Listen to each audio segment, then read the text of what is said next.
They said. "You're too old to travel with us, Grandma, just watch the house." The words were delivered with the casual cruelty of a child swatting a fly.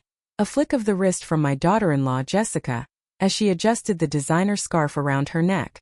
My son, my youngest, Michael, just stood there, his gaze fixed on a scuff mark on his new leather shoes, a silent, spineless accomplice to his wife's decree.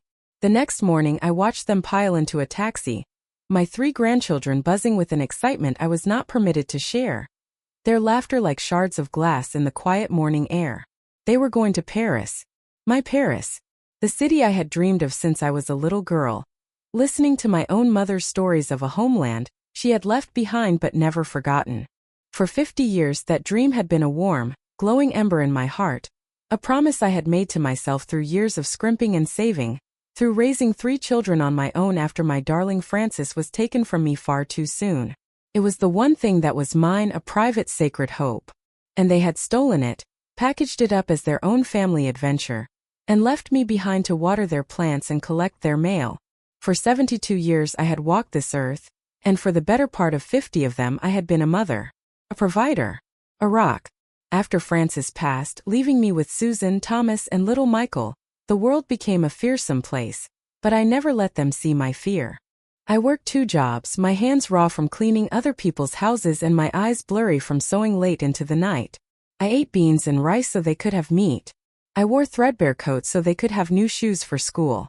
Susan and Thomas, my older 2, grew up, found their footing, and built their own lives with a gratitude that warmed my heart.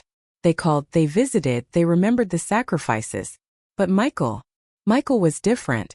He was the baby, the one I had perhaps held onto too tightly, the one I had shielded from the harshest winds of our poverty. I see now that in my effort to protect him, I had crippled him, fostering a sense of entitlement that grew like a poisonous weed. 5 years ago he had lost his job again. It was always someone else's fault.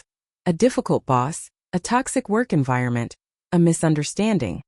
He and Jessica, with their 3 young children, arrived on my doorstep with long faces and suitcases full of debt. "Just for a few months, Mom," Michael had pleaded, his eyes wide with the same manufactured innocence he had used to get out of trouble as a boy. "Just until we get back on our feet." A few months had bled into a year, then 2, and now 5. My small, quiet house, the sanctuary Francis and I had built, had become their domain. The quiet mornings were replaced by the cacophony of cartoons and childish squabbles. My carefully managed pension, the modest sum meant to see me through my golden years, was stretched to its breaking point, devoured by their endless needs. The grocery bills doubled, then tripled, filled with organic juices for the children and expensive cuts of meat for Jessica, who had developed a sudden gluten intolerance that apparently only the costliest foods could accommodate. I became an unpaid maid, a cook, a laundress, and a silent walking ATM. My presence in my own home was tolerated as long as I was useful. If I cooked a meal they did not like, Jessica would sigh dramatically and make a separate dinner for her family, leaving me to eat my own offering alone in the kitchen. If I asked Michael to help with a simple repair, a leaky faucet or a squeaky door, he would promise to get to it. A promise that would evaporate into the ether of his afternoon naps and video games. They lived in my house, ate my food, used my electricity and water, and never contributed a single dollar. The guilt was a heavy cloak I wore every day. I had failed him. I had made him this way, and now it was my penance to endure it. That was the lie I told myself to make the disrespect palatable, to swallow the bitter pill of their ingratitude each and every day. The dream of Paris was my only escape. In the quiet of my bedroom, surrounded by the ghosts of a happier time, I would pull out my old shoebox of treasures. In it were faded postcards of the Eiffel Tower, a brittle yellowed map of the Paris metro, and a small velvet pouch containing my mother's silver locket, a tiny etching of Notre Dame on its surface. I would trace the lines of the cathedral with my finger and imagine the scent of rain on the cobblestones, the taste of a real French croissant, the sound of an accordion playing on a street corner. I had a special savings account, one they knew nothing about, where I deposited any small windfall that came my way. A birthday check from Susan, a rebate on my property taxes. It grew painfully slowly, but it was growing. It was my secret, my promise. I told Michael about it once a few years ago, my voice filled with a hopeful tremor. "One day, Michael, when I've saved enough, I'm going to see where my mother grew up. I'm going to see Paris. He had smiled, a distracted, placating smile. That's nice, Mom, he'd said, his eyes already drifting back to the television screen. Then, 6 months ago, a miracle happened. Michael got a job. Not just any job, but a good one with a tech company downtown. The salary he boasted was substantial. For the first time in 5 years, a genuine ray of hope pierced through the gloom of my daily existence. They could finally afford to move out, to be independent. I could have my home back. I could have my life back. The first few paychecks came and went. They bought a new, enormous television that dominated my small living room. Jessica came home with shopping bags from expensive boutiques, her wardrobe suddenly blooming with color and designer labels. The children were enrolled in costly after-school activities. There was no talk of moving out. No mention of contributing to the household expenses. When I gently broached the subject, Jessica had cut me off with a tinkling, false laugh. Oh, Martha, don't be silly. We're saving for a down payment. You know how expensive the market is. We need to be smart, and I, like a fool, had believed her. I had continued to pay for everything, telling myself it was a temporary investment in their future, in my eventual freedom. The Paris fund grew even more slowly now, as my own expenses mounted to cover their excesses. Then came the conversation that changed everything. It happened a month before they left. I walked into the living room to find them huddled over a laptop, their faces aglow with excitement. What's all this? I asked, a hopeful smile on my face. Maybe they were looking at rental properties. We're booking a trip, Mom, Michael announced, his voice boyish and thrilled. My heart gave a painful lurch. A trip? A family vacation, Jessica clarified, her voice dripping with saccharine sweetness. The kids have been working so hard in school, and Michael deserves a break after landing his new job. We're going to Paris for 2 weeks. The air left my lungs in a silent rush. Paris. My Paris. For a moment, a wild, naive hope blossomed in my chest. Maybe they were taking me with them. Maybe this was their way of thanking me, of fulfilling my lifelong dream. I must have looked utterly bewildered, because Michael finally registered my presence. It's going to be amazing, Mom. We found this great deal on flights. I swallowed, my throat suddenly dry as dust. Paris, I whispered, the word a fragile thing. That's wonderful. I've always wanted to go to Paris. Jessica's smile tightened at the edges, her eyes turning to chips of ice. She exchanged a look with Michael, a silent, lightning-fast communication that I was not meant to understand but felt in my bones. It was a look of annoyance, of inconvenience. Well, yes, we know, she said, her tone shifting from sweet to condescending in a heartbeat. But this is really a trip for our little family. You know, to bond. And besides, she paused, looking me up and down as if assessing a piece of old furniture. It's a very fast-paced trip. Lots of walking. It would be too much for you. The words hit me like a bucket of ice water. Too much for me? I, who still tended my own garden, who walked 2 miles every day, who had single-handedly raised 3 children and managed a household for 50 years. The excuse was so flimsy, so transparently false, that it was more insulting than a direct refusal. Michael, sensing the shift in the atmosphere, jumped in clumsily. Yeah, Mom, it's not really a trip for. You know, he trailed off, unable to finish the sentence, unwilling to look me in the eye. That's when Jessica delivered the final killing blow. You're too old to travel with us, Grandma, just watch the house. She said it so simply, so matter-of-factly, as if stating the weather. It was not an opinion. It was a verdict. I was old. I was a burden. My purpose was to be a house-sitter, a caretaker for their possessions while they lived out my dream. I stood there, rooted to the spot, the cheerful glow from the laptop screen mocking my devastation. I didn't say a word. I couldn't. The betrayal was a physical thing, a massive, unbreachable wall that had just slammed down between us. I turned and walked back to my room, the sound of their renewed, excited chatter following me down the hall like a pack of hunting dogs. That night I did not sleep. I sat in my rocking chair, the one Francis had made for me, and I let the pain wash over me. It was a tidal wave of grief, not just for the stolen trip, but for the stolen years, for the lost dignity, for the profound realization of my own foolishness. How could I have been so blind? How could I have allowed myself to be reduced to this? The hurt was a physical ache in my chest, a cold, heavy stone. I cried. I cried for my younger self, the one who had worked her fingers to the bone. I cried for Francis, who would have been horrified to see how his youngest son treated his mother. I cried for the woman I had become. A ghost in her own home, a doormat with a pulse. The tears flowed until there were none left, leaving behind a hollow, echoing emptiness. And then in the pre-dawn stillness something shifted. The emptiness began to fill not with more sorrow, but with something else. It was cold and hard and sharp. It was rage. A pure, clarifying anger that burned away the fog of guilt and self-pity that had clouded my vision for so long. They thought I was old. They thought I was weak. They thought I was a convenience, a piece of furniture to be used and ignored. They had miscalculated. The woman who had survived widowhood, poverty, and decades of thankless sacrifice was not as fragile as they believed. The rock they had been leaning on for 5 years had not crumbled. It had simply been dormant. And now it was about to become a landslide. The next morning after they left, the silence in the house was deafening, but it was a beautiful, liberating sound. It was the sound of my own thoughts, clear and sharp for the first time in years. I walked through the rooms of my house, no longer seeing them as a shared space, but as a territory to be reclaimed. I saw the smudges of their fingerprints on my walls, the clutter of their belongings on my furniture, the sheer audacity of their occupation.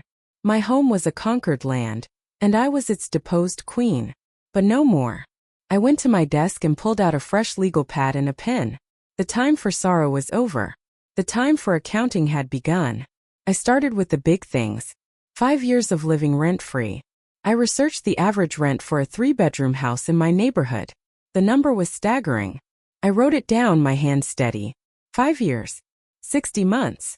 I did the multiplication.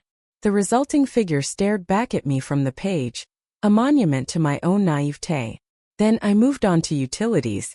I went through 5 years of bank statements, meticulously highlighting every payment for electricity, water, gas, and internet. I calculated their share, a conservative 2/3, though in reality it was likely more. I added that enormous sum to the running total. Next came the groceries. This was harder, a more painful excavation of memory. I remembered the endless trips to the store, the cart overflowing with items I would never eat, the checkout total that made my heart sink every single week. I estimated a weekly amount, a number I knew was far too low, but it was a starting point. I multiplied it by 260 weeks. The number was astronomical. The list grew, each line item a fresh cut. The $500 for a new game console for Michael's birthday.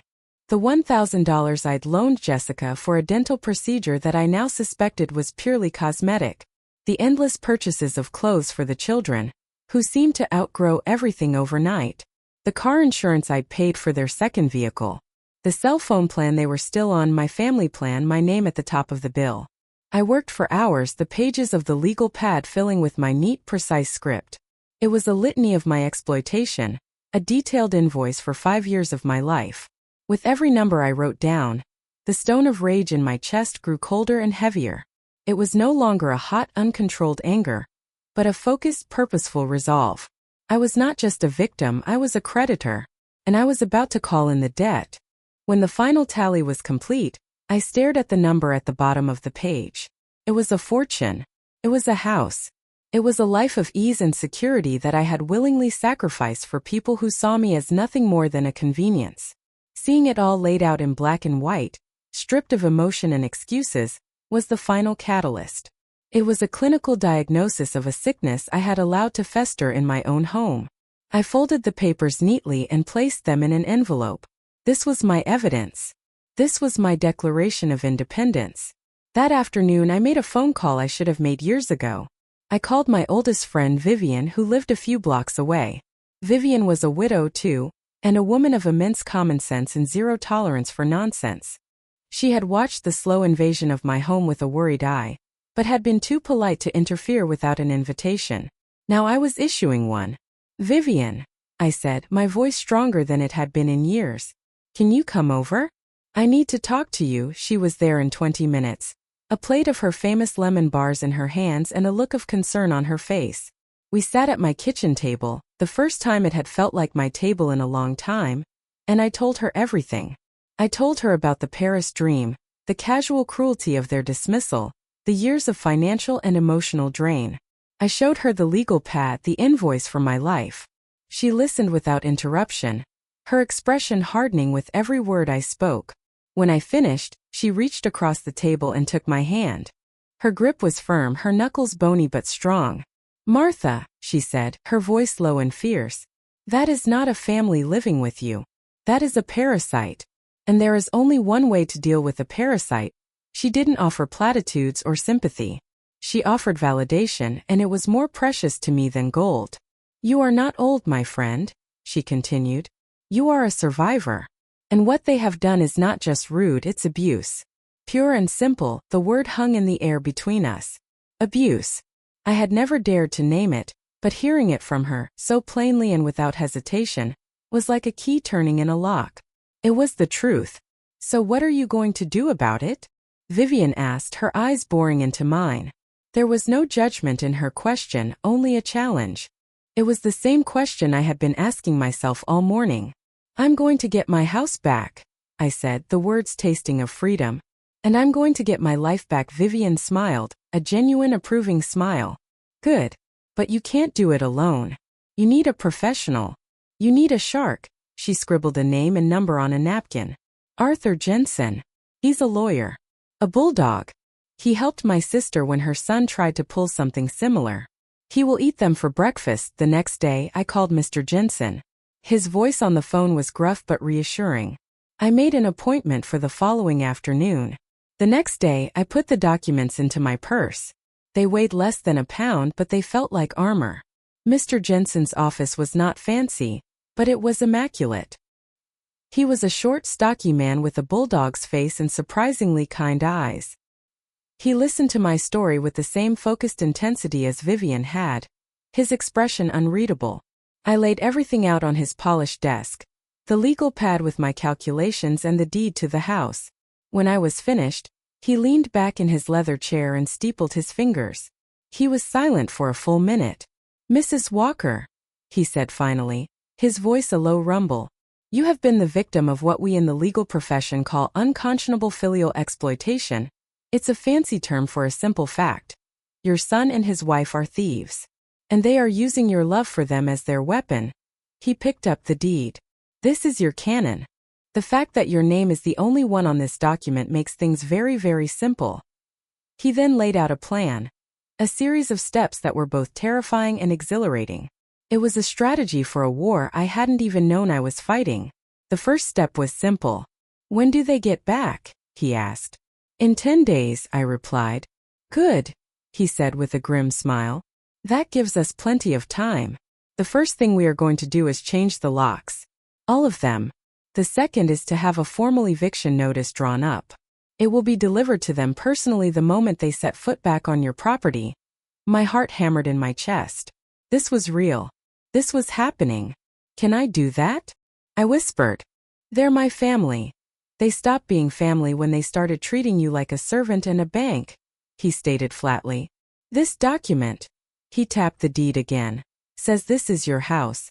You can invite whomever you wish into it, and you can ask whomever you wish to leave. Legally, they are tenants at will, and you are terminating their tenancy." Immediately, the plan was simple and brutal. While they were sunning themselves in Paris, living my dream, I was to pack their belongings. Not with anger but with a cold, detached efficiency. Mr. Jensen advised me to hire movers to place everything in a storage unit, the first month's rent paid by me as a final, legally unassailable gesture of goodwill. He would handle all communication. I was not to speak to them. I was not to answer their calls. I was to become a fortress.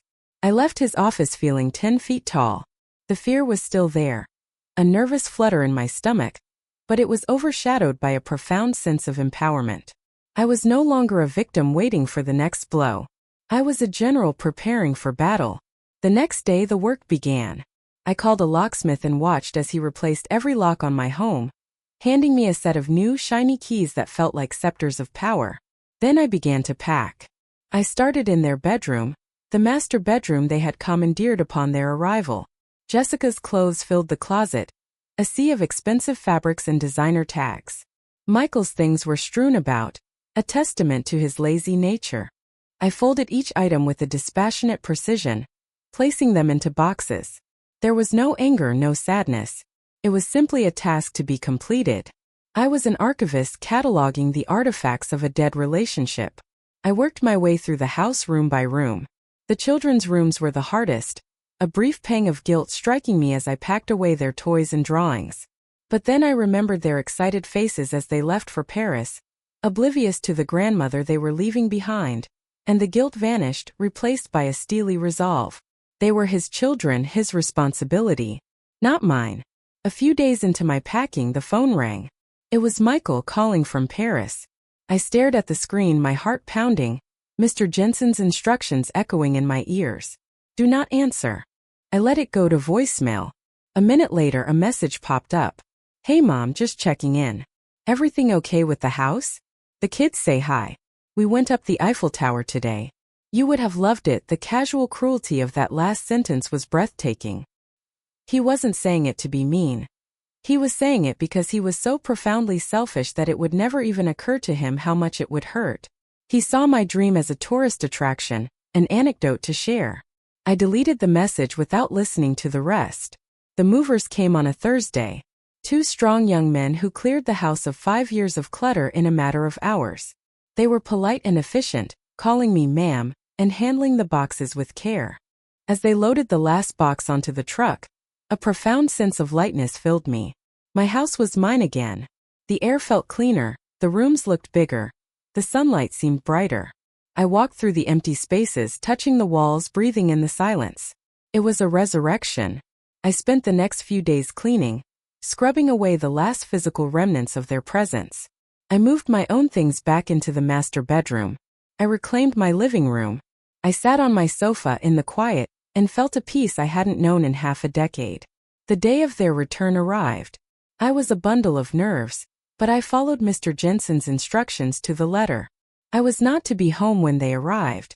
Vivian had invited me to stay with her for the day. Mr. Jensen had hired a process server, a formidable-looking man named Frank, who would be waiting across the street. My part in the drama was over. The legal machinery was now in motion. From Vivian's living room window, which had a clear view of my street, we watched. The airport shuttle pulled up just after 3 in the afternoon. My stomach twisted into a knot. I saw them get out, looking tired and sun-kissed, laden with luggage and souvenirs. Michael walked up to the front door and put his key in the lock. We saw his confusion when it didn't turn. He tried again. He jiggled the handle. Jessica came up behind him, her face a mask of annoyance. This was the moment. The process server, Frank, emerged from his car and walked calmly across the street. He handed Michael an official-looking envelope. We couldn't hear the words, but we could see the scene unfold like a silent movie. Michael's face went from confusion to disbelief to pure, unadulterated rage. Jessica snatched the papers from his hand, her eyes scanning the page. Her mouth opened, and we could almost hear the shriek of indignation from across the street. The children stood by, looking bewildered. Neighbors began to peek out of their windows, drawn by the commotion on my normally quiet lawn. Michael started hammering on the door, screaming my name. Jessica was on her phone, presumably calling me, then her lawyer, then anyone who would listen. The calm, orderly street had become their stage, and they were putting on a spectacular performance of entitled fury. After 10 minutes of futile yelling, Frank pointed to the large moving truck that had just pulled up at the curb. On its side was the name of the storage company. He handed Michael a key and a piece of paper with the address. The message was clear. Your things are here. Take them and go. The public humiliation was exquisite. The neighbors were now openly staring, their murmurs a low buzz in the afternoon air. The perfect family, just back from their glamorous European vacation, was homeless on the front lawn of the matriarch they had discarded. Their self-constructed image was shattering in real time, for all the world to see. They had no choice. Defeated, they began loading their mountain of luggage into the back of the moving van, their Parisian souvenirs looking absurd amidst the unfolding disaster. It took them nearly 2 hours. 2 hours of glares from my neighbors, of strained, furious whispers between them, of my grandchildren crying in confusion. I watched it all with a strange sense of detachment. There was no joy, no triumphant gloating. There was only a cold, quiet satisfaction. It was the feeling of a surgeon who has just removed a malignant tumor. The procedure was messy and painful, but necessary for survival. When they finally drove away, a deep, shuddering sigh escaped my lips. It was over. I spent the next week in blissful solitude. The calls came, of course. Dozens of them. First from Michael, furious and threatening. Then from Jessica, alternating between syrupy pleas and vicious insults. Then from a lawyer they had hired, whose blustering threats were calmly and efficiently dismantled by Mr. Jensen. I never answered. I never listened to a single voicemail. They were ghosts, voices from a past life that no longer had any power over me. My older children, Susan and Thomas, called as well, having heard a garbled, self-pitying version of events from Michael. I calmly told them my side of the story, the full story, for the very first time.